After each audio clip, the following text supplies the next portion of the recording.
Olá pessoal, tudo bem com vocês? Bom, para quem não me conhece, meu nome é Mariana e hoje daremos sequência à nossa leitura da Bíblia inteira em um ano. Estamos no dia 233 e vamos seguir a partir de Jó, capítulo 1, que diz o seguinte: Prólogo. Na terra de Uz vivia um homem chamado Jó. Era homem íntegro e justo, temia a Deus e evitava fazer o mal.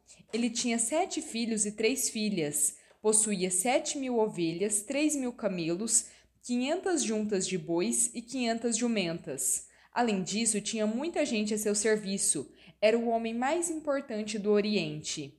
Os seus filhos costumavam dar banquetes em casa, um de cada vez, e convidavam as suas 3 irmãs para comerem e beberem com eles.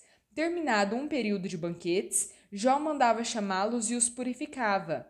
De madrugada, ele oferecia um holocausto em favor de cada um deles, pois pensava: talvez os meus filhos tenham em seu coração pecado e amaldiçoado Deus. Esta era a prática constante de Jó. A primeira provação de Jó. Certo dia, os anjos vieram apresentar-se ao Senhor, e Satanás também veio entre eles. O Senhor perguntou a Satanás: de onde você veio? Satanás respondeu ao Senhor: de perambular pela terra e andar por ela. Então o Senhor disse a Satanás: reparou no meu servo Jó? Não há ninguém na terra como ele, um homem íntegro e justo, que teme a Deus e evita fazer o mal. Satanás respondeu: será que Jó não tem razões para temer a Deus? Acaso tu mesmo não puseste uma cerca em volta dele, da casa dele, de tudo que ele possui? Tens abençoado tudo o que ele faz, de modo que os seus rebanhos estão espalhados por toda a terra. Estende, porém, a mão e fere tudo o que ele tem, e com certeza ele te amaldiçoará na sua face. O Senhor disse a Satanás: pois bem, tudo que ele possui está nas suas mãos, apenas não toque diretamente nele. Então Satanás saiu da presença do Senhor. Certo dia, quando os filhos e as filhas de Jó estavam em um banquete, comendo e bebendo vinho na casa do irmão mais velho, um mensageiro veio dizer a Jó: os bois estavam arando e os jumentos pastavam por perto, quando os sabeus os atacaram e os levaram embora. Mataram a espada os empregados, e eu fui o único que escapou para lhe contar. Enquanto ele ainda estava falando, chegou outro mensageiro e disse: fogo de Deus caiu do céu e queimou totalmente as ovelhas e os empregados, e eu fui o único que escapou para lhe contar. Enquanto ele ainda estava falando, chegou outro mensageiro e disse: os caldeus vieram em 3 bandos, atacaram os camelos e os levaram embora. Mataram a espada os empregados, e eu fui o único que escapou para lhe contar. Enquanto ele ainda estava falando, chegou outro mensageiro e disse: os seus filhos e as suas filhas estavam em um banquete, comendo e bebendo vinho na casa do irmão mais velho, quando, de repente, um vento muito forte veio do deserto e atingiu os 4 cantos da casa, que desabou sobre eles. Todos morreram, e eu fui o único que escapou para lhe contar. Ao ouvir isso, Jó levantou-se, rasgou o manto e rapou a cabeça. Então prostrou-se com o rosto em terra em adoração e disse: nu saí do ventre da minha mãe e nu partirei. O Senhor o deu, o Senhor o levou. Louvado seja o nome do Senhor. Em tudo isso, Jó não pecou nem culpou Deus de coisa alguma. A segunda aprovação de Jó. Em outro dia, os anjos vieram apresentar-se ao Senhor, e Satanás também veio entre eles. O Senhor perguntou a Satanás: de onde você veio? Satanás respondeu ao Senhor: de perambular pela terra e andar por ela. Então o Senhor disse a Satanás: reparou no meu servo Jó? Não há ninguém na terra como ele, um homem íntegro e justo que teme a Deus e evita fazer o mal. Ele se mantém íntegro, apesar de você me haver instigado contra ele para arruiná-lo sem motivo. Satanás respondeu: pele por pele, um homem dará tudo o que tem por sua vida. Estende a mão e fere a sua carne e os seus ossos, e verás se ele não te amaldiçoa na tua face. O Senhor disse a Satanás: pois bem, ele está nas suas mãos, apenas poupe a vida dele. Saiu, pois, Satanás da presença do Senhor e afligiu Jó com feridas terríveis, da sola dos pés ao alto da cabeça. Então Jó apanhou um caco de louça e com ele se raspava, sentado entre as cinzas. A mulher dele lhe disse: Você ainda mantém a sua integridade? Amaldiçoe a Deus e morra. Ele respondeu: Você fala como uma insensata. Aceitaremos o bem dado por Deus, mas não o mal? Em tudo isso, Jó não pecou com os lábios. Os três amigos de Jó.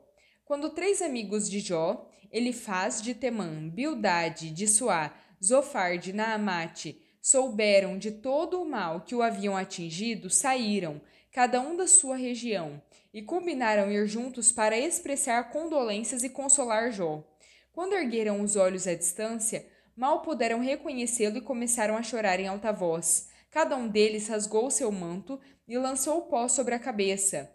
Depois, os três se sentaram no chão com ele, durante 7 dias e 7 noites. Ninguém lhe disse uma só palavra, pois viram que o seu sofrimento era muito grande. Jó capítulo 3. O discurso de Jó. Depois disso, Jó abriu a boca e amaldiçoou o dia em que nascera. Ele disse: Pereça o dia do meu nascimento e a noite em que se disse: Nasceu um menino. Que aquele dia se transforme em trevas. Que Deus, lá do alto, não se importe com ele e a luz não resplandeça sobre ele. Que as trevas e a sombra da morte o chamem de volta. Que uma nuvem se ponha sobre ele e o negrume do dia o aterrorize. Que a densa escuridão se apodere daquela noite. Que ela não seja incluída entre os dias do ano, nem faça parte de nenhum dos meses. Que aquela noite seja estéril e nela não se ouçam brados de alegria. Amaldiçoem aquela noite os que amaldiçoam os dias e são capazes de atiçar o Leviatã. Que as estrelas matutinas daquela noite fiquem escuras, espere ela em vão pela luz do sol, e não veja os primeiros raios da alvorada, pois não fechou as portas do ventre materno, nem evitou que eu contemplasse tanto sofrimento. Porque não morri ao nascer e não pereci quando saí do ventre materno? Porque houve joelhos para me receberem e seios para me amamentarem? Agora eu bem poderia estar deitado em paz, eu dormiria e acharia repouso junto aos reis e conselheiros da terra, que construíram para si lugares que agora jazem em ruínas, ou junto a governantes que possuíam ouro e enchiam as suas casas de prata. Porque não me sepultaram como criança abortada, como um bebê que nunca viu a luz do dia? Ali os ímpios já não se agitam, e ali os cansados permanecem em repouso. Os prisioneiros também desfrutam sossego, e já não ouvem os gritos do feitor de escravos. Os pequenos e os grandes ali estão, e os escravos estão livres dos seus senhores. Porque se dá luz aos infelizes, e vida aos de alma amargurada, aos que anseiam pela morte que não vem, que a procuram mais do que um tesouro oculto, aos que se enchem de alegria e exultam quando vão para a sepultura. Porque se dá vida àquele cujo caminho é oculto, e a quem Deus fechou as saídas. Pois me vêm suspiros em vez de comida, os meus gemidos transbordam como água. O que eu temia veio sobre mim, e o que eu receava me aconteceu. Não tenho paz, nem tranquilidade, nem descanso, somente inquietação. 1 Coríntios capítulo 14. Sigam o amor e buscam com dedicação os dons espirituais, principalmente o de profecia, pois quem fala em línguas não fala por intermédio de homens, mas de Deus. De fato, ninguém o entende. Pelo Espírito fala mistérios, mas quem profetiza o faz para a edificação, encorajamento e consolação dos homens. Quem fala em línguas edifica a si mesmo, mas quem profetiza edifica a igreja. Desejo que todos vocês falem em línguas, mas prefiro que profetizem. Quem profetiza é maior do que aquele que fala em línguas, a não ser que as interprete, para que a igreja seja edificada. Agora, irmãos, se eu for visitá-los e falar em línguas, em que serei útil a vocês? A não ser que leve alguma revelação ou conhecimento ou profecia ou ensino. Até no caso de coisas inanimadas que emitem sons, tais como a flauta ou a harpa, como alguém reconhecerá o que está sendo tocado se os sons não forem distintos? Além disso, se a trombeta não emitir um som claro, quem se preparará para a batalha? Assim acontece com vocês. Se não proferirem palavras compreensíveis com a língua, Como alguém saberá o que está sendo dito? Vocês estarão simplesmente falando ao ar. Sem dúvidas, há diversos idiomas no mundo e nenhum deles é sem sentido.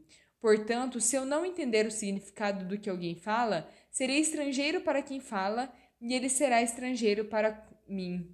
Assim acontece com vocês. Visto que estão ansiosos por terem dons espirituais, procurem crescer naqueles que trazem edificação para a igreja. Por isso, quem fala em línguas, ore para que possa interpretá-las. Pois, se oro em línguas, o meu espírito ora, mas a minha mente fica infrutífera. Então, o que farei? Orarei com o espírito, mas também orarei com o entendimento. Cantarei com o espírito, mas também cantarei com o entendimento.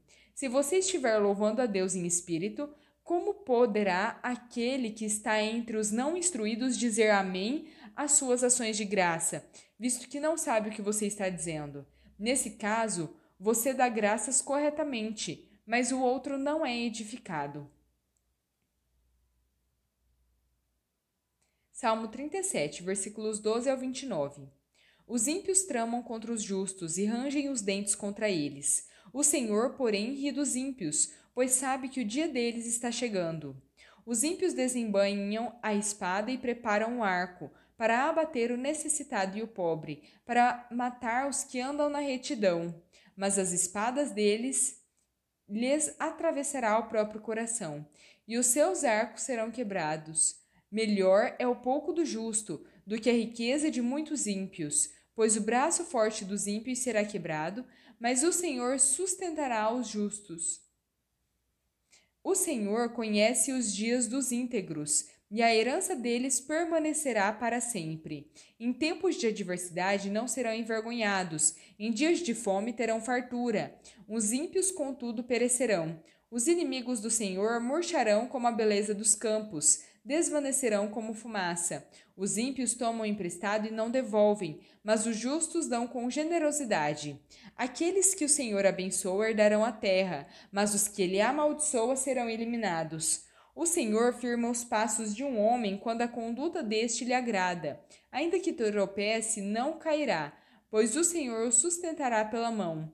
Já fui jovem e agora sou velho, mas nunca vi o justo desamparado, nem a sua descendência a mendigar o pão. Ele é sempre generoso e empresta com boa vontade. A sua descendência será abençoada. Desvie-se do mal e faça o bem, e você terá sempre onde morar. Pois o Senhor é uma justiça e não abandona os seus fiéis, para sempre serão protegidos, mas a descendência dos ímpios será eliminada. Os justos herdarão a terra e nela habitarão para sempre. Provérbios capítulo 21, versículos 25 e 26.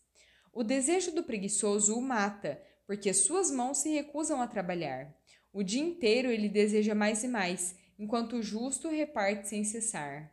Bom, pessoal, terminamos por aqui, espero que tenham gostado. Se gostaram, deixem o seu like, compartilhem esse vídeo e se inscrevam no canal se ainda não são inscritos. Muito obrigada, fiquem com Deus e até a próxima!